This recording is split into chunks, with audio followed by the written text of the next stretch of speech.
Hello everyone and welcome back to the channel. In today's video, I'm going to be showing you how to make a few herbal inspired spirits that you can enjoy over the winter holiday season.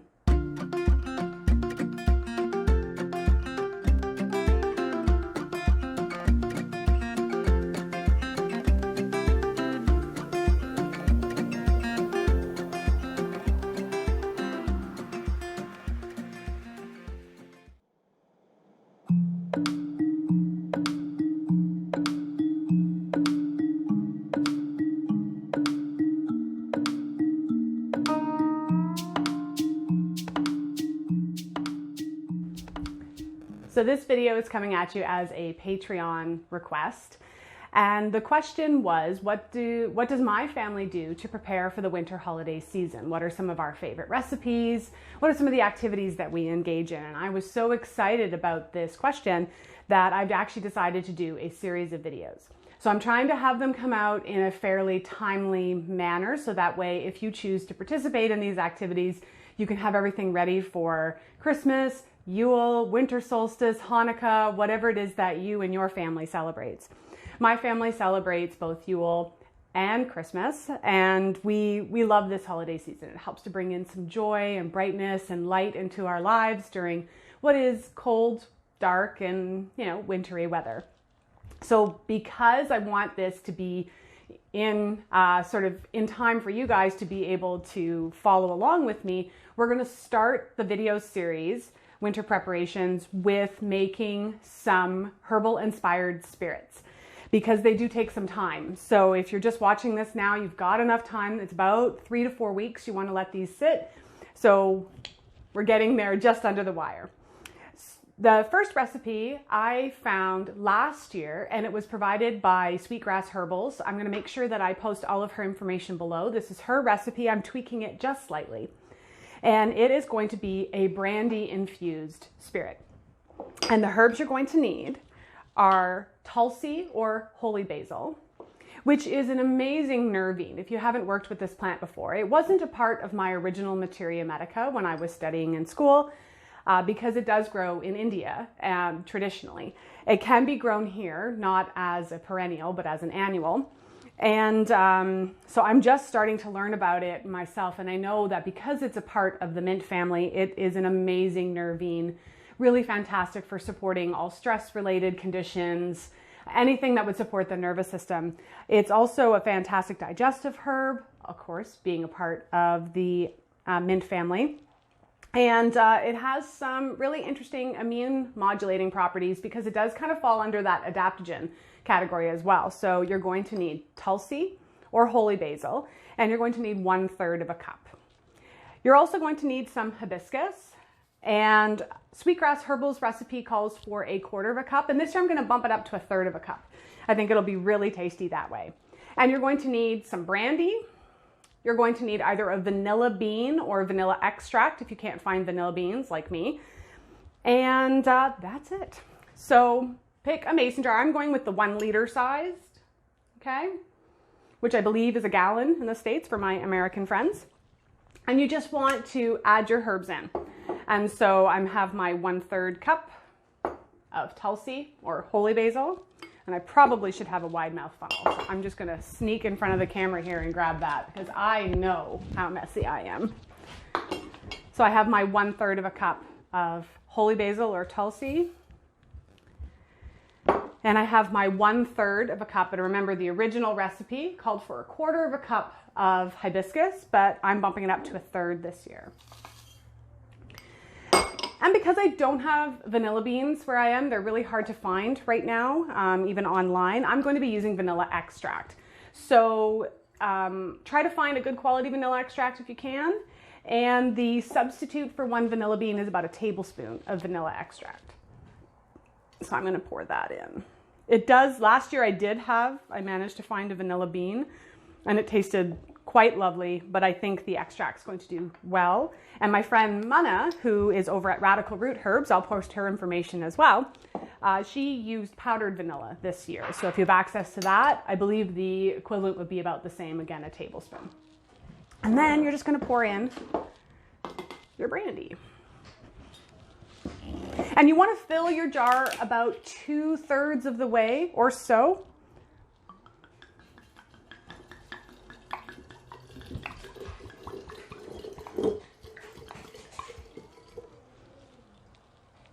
I'll probably go just a little more than 2/3 because I'm not really going to drink the brandy straight. I'm not really a brandy person. However, this was so good.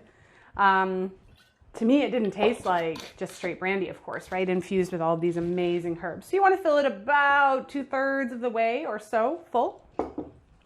And remember, as I always mention in all of my videos, if you're going to be using mason jars and therefore metal lids, it's really, really important that you're using a piece of parchment paper as a barrier. And then you're going to put your lid on and you're going to shake it really, really, really well. So basically what we're making here is something called a cordial. It's not a cordial yet. We're going to let these herbs infuse in the brandy for at least 3 to 4 weeks. If you have enough time to get it to go to 4 weeks, I encourage you to do that. At the 4-week period, you're going to strain out your herbs and you're going to top up your jar with your sweetener of choice. I usually use raw local honey if I can find it, which I can. Honey is really easy to find here. I live in Southern Ontario, so honey and maple syrup are very, very easy to find. Honey is more cost effective, but you can use maple syrup as well. I have not experimented with organic cane sugar, but I do believe that would work too. So that's it. I've just made my hibiscus Tulsi brandy, which I will enjoy over the winter holidays. These make really, really lovely gifts as well if you like to make homemade gifts for people. So like I said, you're going to let it sit for about 3 to 4 weeks and then ensure that you strain all the herbs out. When you're done, you're going to add your sweetener, and that's what makes it a cordial. A cordial is basically a sweetened tincture. So I'm going to clear this table up and we're going to get to making our next herbal inspired cordial. All right, so the next herbal inspired spirit I have for you is actually going to be an infused gin. I've really come to love using gin in different types of cordials and elixirs. It has a really lovely taste. And if you don't know, gin is actually made from juniper, which is where that flavor comes from. And this year I've decided to do an apple spiced gin, which I'm super thrilled and super excited about. So what you're going to need, again, I've got a 1 liter mason jar. You're going to need some good quality apples. What I mean by good quality is try to find some organic ones if possible. If you can't access organic or it's not in your budget, I would recommend peeling the apples first just to minimize the amount of chemical residue that could go into this recipe. I'm also going to be using a 1/2 tablespoon of allspice. And I'm using them whole. You can try experimenting with powdered. I would recommend doing just a quick search to see what the ratio differences would be. I've also got what is about equivalent of a 1/2 tablespoon of anise. And of course, a cinnamon stick. So I'm going to start by chopping my apples.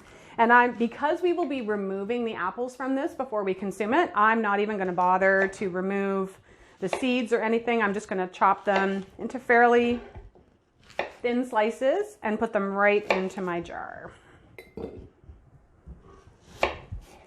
Now this is the first time I have done an apple spiced gin, so I'm going to taste it first before I decide what sweetener to put in.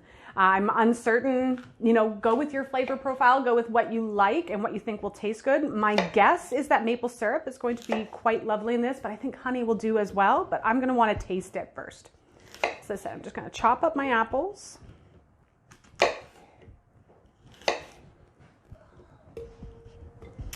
There we are. Try and push them down in there, and then I'm going to add in my anise, my allspice, and my cinnamon stick.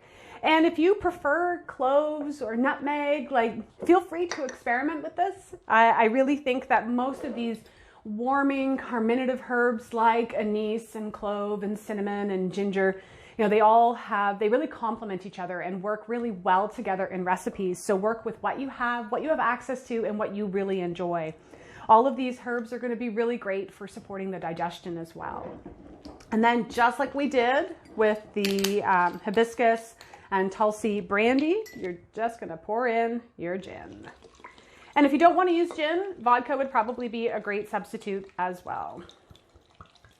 This one I'm going to fill a little bit more because the apples are taking up quite a bit of space. So before I did 2/3 full with the tulsi and hibiscus, but the herbs don't take up a lot of space in this jar, whereas the apple really does.